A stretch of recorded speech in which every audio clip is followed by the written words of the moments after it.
Let's look at some movie genres. Now that I've explained the purpose of this class, I want to start our journey into movie making by limiting our scope. Like a cinematographer, I want to narrow our focus because a lot of beginners in the filmmaking craft make the mistake of trying to do too much.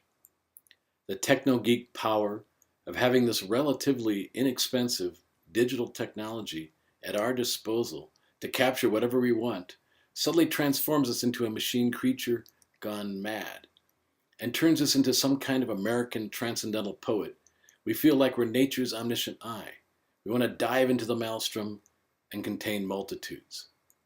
The frustrations of this overambitious attitude can result in paralysis. By trying to encompass everything, you end up grasping nothing. In lieu of feeling one with nature and suddenly finding yourself lost, it's better to balance a single bright idea and see what it illuminates. The machinery of movie making, camera, lighting, sound, decoration, makeup, wardrobe, special effects, editing, is so complex and inclusive that it needs a focused vision to bring it together. This is why, even though crews can number in the hundreds, or in this Hollywood movie, thousands, movies are ultimately what the director wants to present.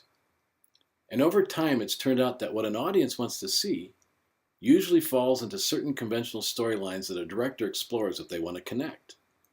Whether it's Kurosawa with his samurai adventures, or Scorsese with his urban dramas, or Spielberg with his heroic fantasies, or Michael Bay pictured here unable to resist his own special effects, or Wes Anderson framing a winsome tale, Christopher Nolan focusing a shot, or Quentin Tarantino looking for an insert, these conventional storylines fall into what we call genres.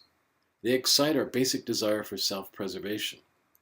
To do this, they appeal to our basic emotions of joy and sorrow.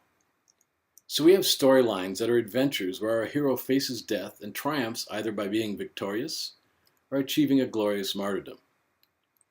We have comedies where somebody else's pratfall or embarrassment makes us happy because it's not our pain, and if in the end their pain turns to joy, we're happy for them.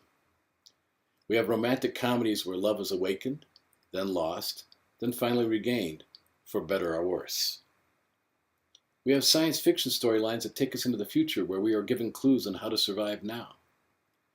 We have westerns concerning what it means to preserve a community in the wilderness. We have detective tales that intrigue us with the intellectual challenge of solving puzzles. We have gangster sagas where the only law is survival. We have musicals that make us feel we can overcome all obstacles, like an unknown experiencing the exhilaration of being discovered on American Idol. And, to bounce over to the other end of the spectrum, pertinent to the genre we're about to explore, we have horror movies. These are dark tales, where fear is experienced by us, or by our victim, in its most demonic form, and we feel, whether our hero wins or loses, that when it's over, we've escaped with our life.